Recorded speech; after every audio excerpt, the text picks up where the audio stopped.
જય શ્રી કૃષ્ણ મિત્રો, આજે આપણે જાણીશું કે મે માસમાં વિનાયક ચતુર્થી ક્યારે આવી રહી છે અને આ દિવસે ભગવાન ગણેશજીની પૂજા ક્યારે કરવી, તેમજ દિવસના અન્ય શુભ મુહૂર્તો ક્યાં ક્યાં રહેશે. તો માહિતી સારી લાગે તો લાઇક કરજો અને તમારા મિત્ર અને પરિવારમાં પણ શેર કરજો. અને આવી ધાર્મિક અને પંચાંગ સંબંધિત માહિતીઓ મેળવવા માટે આ ચેનલને સબસ્ક્રાઈબ પણ કરી લેજો. મિત્રો, માતા પાર્વતી અને ભગવાન શિવના પુત્ર ભગવાન ગણેશજી જે પ્રથમ પૂજનીય છે, જે વિઘ્નહર્તા છે અને રીતિ સિદ્ધિના દાતા છે, તેમને સમર્પિત વિનાયક ચતુર્થી જે પ્રત્યેક માસના શુક્લ પક્ષ એટલે કે સુદ પક્ષમાં આવે છે, તેને વિનાયક ચતુર્થી કહેવાય છે. આ પાવન દિવસ ગણેશજીની વિશેષ પૂજા અર્ચના કરવાનો દિવસ હોય છે. આ દિવસ બહુ જ પવિત્ર માનવામાં આવે છે.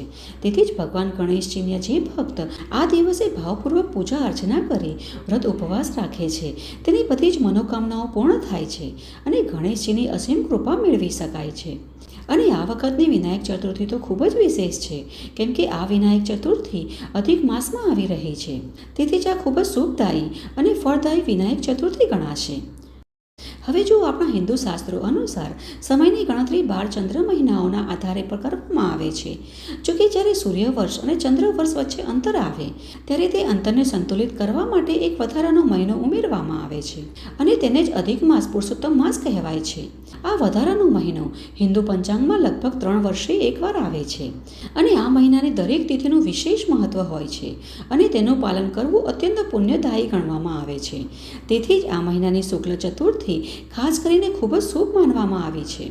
આ ચતુર્થીને વરદા વિનાયક ચતુર્થી કહેવામાં આવે છે અને આ અતિ પાવન વરદા વિનાયક ચતુર્થી આવી રહી છે 19 મે 2026 મંગળવારે અને ચતુર્થી તિથિની શરૂઆત થઈ રહી છે 19 મે 2026ના રોજ બપોરે 2:18 ને તિથિ સમાપ્ત થશે 20 મે 2026ના રોજ સવારે 11:06.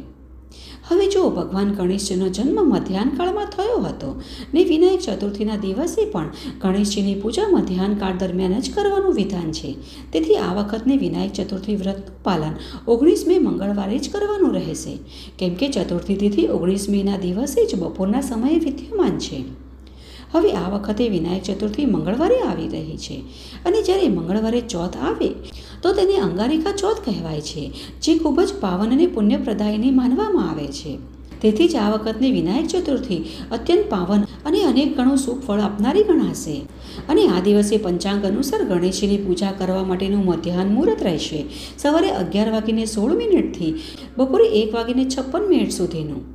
અને હા, આ દિવસે ચંદ્રદેવના દર્શન થતા નથી, તેથી ચંદ્ર દર્શન ટાળવાનો સમય સવારે 8:08 થી રાત્રે 10:18 સુધીનો રહેશે. આ સમયગાળા દરમિયાન ચંદ્ર દર્શનથી બચવું જોઈએ. આ પ્રકારે ભવિષ્યોત્તર પુરાણ અને ગણેશ પુરાણ અનુસાર પણ જેમ અન્ય મહિનાની સુદ ચતુર્થી વિઘ્નોનું દૂર કરનારા અને ભગવાન ગણેશજીની પૂજા માટે સમર્પિત હોય છે, તેવી જ રીતે અધિક માસની ચતુર્થી પણ ભગવાન ગણેશજીની આરાધના માટે સમર્પિત ગણાય છે. અને અધિક માસમાં કરવામાં આવતી ગણેશજીની પૂજાનું પુણ્ય સામાન્ય દિવસોની તુલનામાં અનેક ગણું પ્રાપ્ત થાય છે. ગણેશ પુરાણમાં પણ ઉલ્લેખ કરેલો છે કે આ મહિનામાં કરેલું વ્રત, દાન અને જપ અસાધારણ ફળ આપે છે, કારણ કે સ્વયં ભગવાન વિષ્ણુએ આ મહિનાને પોતાનો દિવ્ય અવતાર જાહેર કર્યો છે. તેથી આ મહિનાની ચતુર્થીએ ભગવાન ગણેશજીની પૂજા કરવાથી ભગવાન વિષ્ણુના પુરુષોત્તમ સ્વરૂપનો આશીર્વાદ પણ પ્રાપ્ત થાય છે, જેના કારણે પૂજાનું ફળ વધુ શક્તિશાળી બની જાય છે. ભવિષ્ય પુરાણમાં આગળ જણાવવામાં આવ્યું છે કે અધિક માસમાં વરદા વિનાયક ચતુર્થી વ્રત કરવું વર્ષ દરમિયાન આવતી અન્ય તમામ ચતુર્થીઓ કરતાં વધુ પુણ્યદાયી છે. જે ભક્ત સંપૂર્ણ શ્રદ્ધા અને ભક્તિ સાથે આ વ્રત કરે છે તે તમામ વિઘ્નોથી મુક્ત થાય છે અને ધન, સંતાન, યશ અને દીર્ઘ આયુષ્ય પ્રાપ્ત કરે છે. ઉપરાંત એવું પણ કહેવામાં આવે છે કે આ વ્રત પિતૃગણ અને દેવગણ બંનેને પ્રસન્ન કરે છે.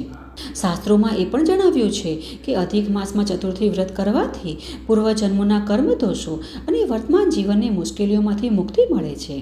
આ મહિનાને અતિશય પુણ્યપ્રદ માનવામાં આવે છે, એટલે જ આ મહિનામાં કરવામાં આવેલા ગણેશ વ્રત 1000 ગણું ફળ આપે છે.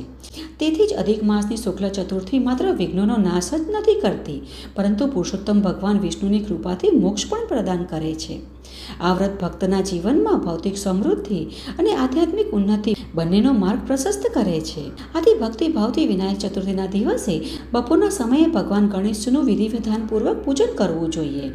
આ સમય દરમિયાન ગણેશજીનું પૂજન પૂરા વિધિ વિધાન તેમજ નિયમપૂર્વક શ્રદ્ધાથી કરવાથી ગણેશજી અવશ્ય પ્રસન્ન થાય છે. અને આ પૂજા વિધિ વિધાનપૂર્વક કરવા માટે આ સમય દરમિયાન ગણેશજીની કોઈ પણ ધાતુ અથવા માટીની મૂર્તિ લઈ પૂર્વ અથવા ઉત્તર દિશામાં સ્થાપના કરવી. તેમને સિંદૂર, દુર્વા વગેરે પૂજન સામગ્રી ચડાવીને ભોગ ધરાવવામાં આવે છે. ફળ ફળાદી તેમજ 21 ઘી ગોળના લાડુ અથવા મોદક ધરાવી ઓમ ગં ગણપતાય નમઃ મંત્રનો જાપ કરવો જોઈએ.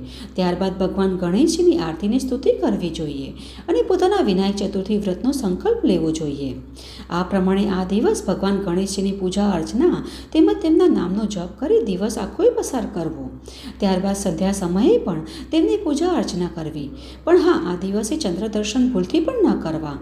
આમ આખોય દિવસ ફળ ફળાદી દૂધ લઈ ઉપવાસ રાખવો જોઈએ ને ગણેશજીની આરાધના કરતા પોતાનો દિવસ પસાર કરવો જોઈએ. આ પ્રકારે સંધ્યા સમયે પણ ભગવાન ગણેશજીની પૂજા કરી જે ભોગ ધરાવવામાં આવ્યો છે તેને ચંદ્રોદય થયા પછી ગ્રહણ કરી પોતાનું વ્રત પૂર્ણ કરવું જોઈએ. તો આ હતી આજની અમારી વિનાયક ચતુર્થીની પૂજા વિધિ, મહિમા કથા અને પૂજન માટેનું મુહૂર્ત. ને અમને આશા છે કે આ માહિતી તમને ઉપયોગી થશે. જો તમને આ માહિતી થોડી પણ ઉપયોગી થાય તો કોમેન્ટ બોક્સમાં જય ગણેશ અવશ્ય લખજો. જય શ્રી કૃષ્ણ.